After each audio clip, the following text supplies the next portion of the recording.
Hi friends, आज के इस वीडियो में हम पढ़ेंगे ब्लड के बारे में यानी रुधिर। तो चलिए दोस्त वीडियो को शुरू करते हैं। क्लास 7 का टॉपिक है ये। देखो रुधिर क्या होता है, पहले ये समझते हैं। रुधिर यानी ब्लड क्या होता है, ब्लड की परिभाषा। तो देखो रुधिर क्या है, लिखो। रुधिर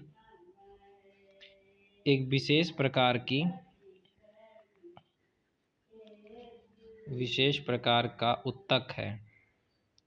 क्या है ये?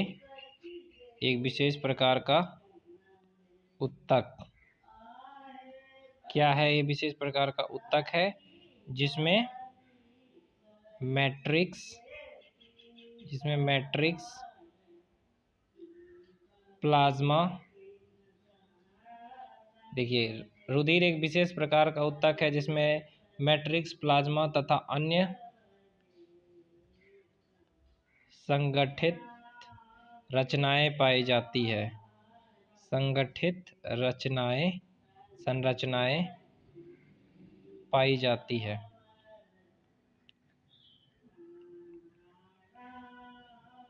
रक्त में क्या क्या पाई जाती है? एक विशेष प्रकार का उत्तक है जिसमें मैट्रिक्स प्लाज्मा तथा अन्य संगठित संरचनाएं पाई जाती है। देखो, सबसे पहले हम पढ़ेंगे प्लाज्मा के बारे में। प्लाज्मा क्या है? ओके, तो सबसे पहले पढ़ते हैं प्लाज्मा के बारे में। प्लाज्मा जो है मेरे भाई, प्लाज्मा हल्के पीले रंग का गाढ़ा तरल पदार्थ है। क्या है? गाढ़ा तरल पदार्थ है जो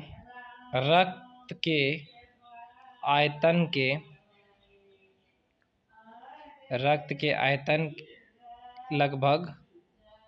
देखो, प्लाज्मा क्या है? प्लाज्मा हल्के पीले रंग का गाढ़ा पदार्थ है जो रक्त के आयतन का लगभग 55% होता है, 55% होता है। रक्त के आयतन का कितना परसेंट होता है? 55% प्लाज्मा होता है। प्लाज्मा में क्या होता है? याद रखो, प्लाज्मा में 90 से 92% क्या होता है? प्लाज्मा में 90 से 92% जल होता है तथा 6 से 8% क्या होता है? प्रोटीन पदार्थ होता है। प्लाज्मा में क्या होता है? 90 से 92% जल और 6 से 8% प्रोटीन होता है। कौन कौन सा प्रोटीन होता है वो बता देता हूँ।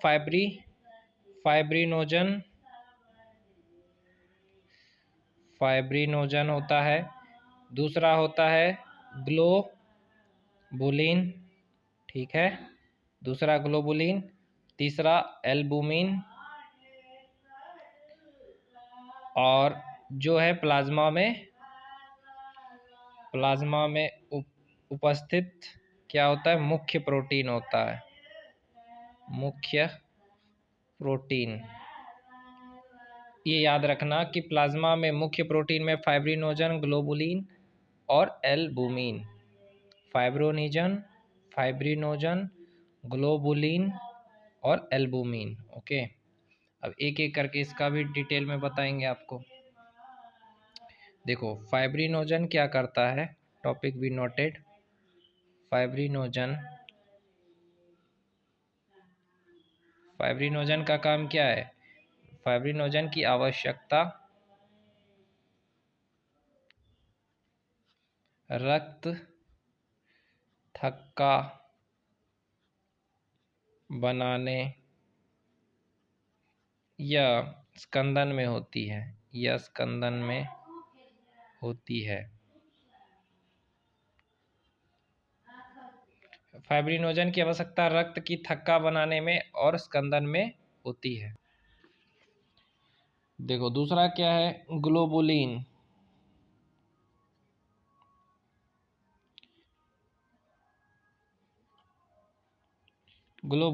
इसका क्या होता है? ग्लोबुलिन के क्या आवश्यकता है? ग्लोबुलिन का उपयोग शरीर के प्रतिरक्षा तंत्र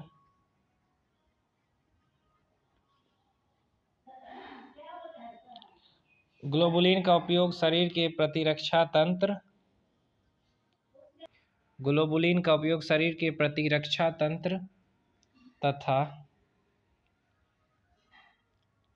तथा क्या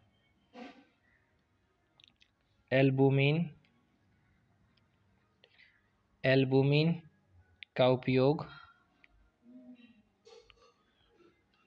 का उपयोग परासरणी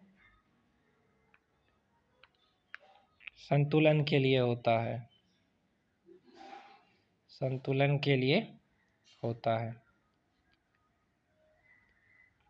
पता चल गया। ग्लोबुलिन का उपयोग शरीर के प्रतिरक्षा तंत्र तथा एल्बुमिन का उपयोग परासरणी संतुलन के लिए होता है। प्लाज्मा में क्या क्या होता है ये भी बता देता हूँ। प्लाज्मा में अनेक खनिज आयन होते हैं।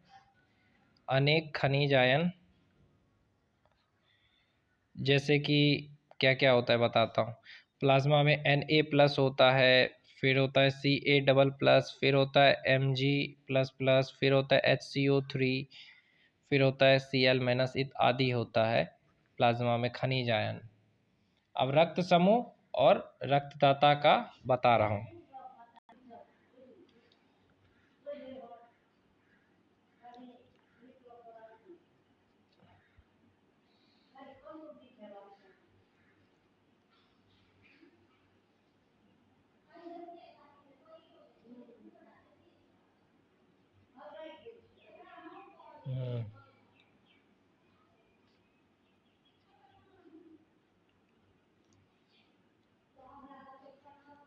ये हो गया।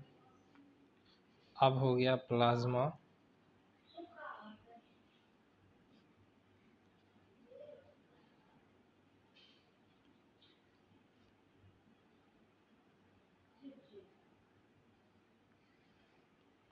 रक्तदाता समूह।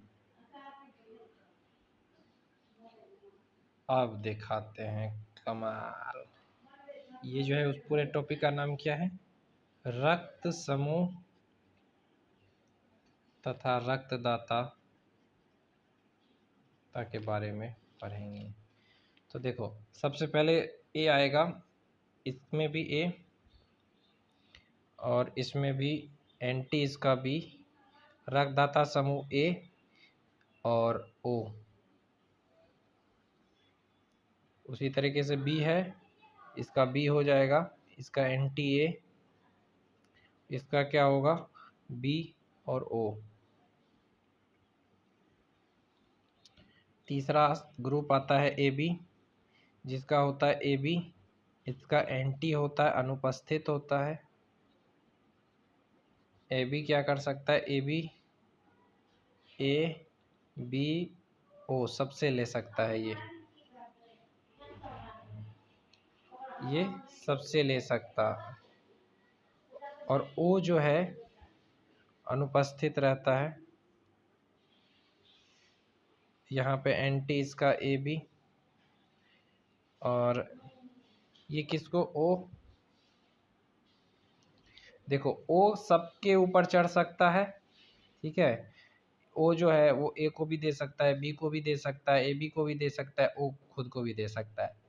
और ए बी जो है वो ए बी से भी ले सकता है, ए से भी, बी से भी, ओ से भी, सबसे लेने वाला ए बी सबसे ले सकता है, ए बी सबको दे सकता है ओ। तो ये चीज़ याद रखना है आपको।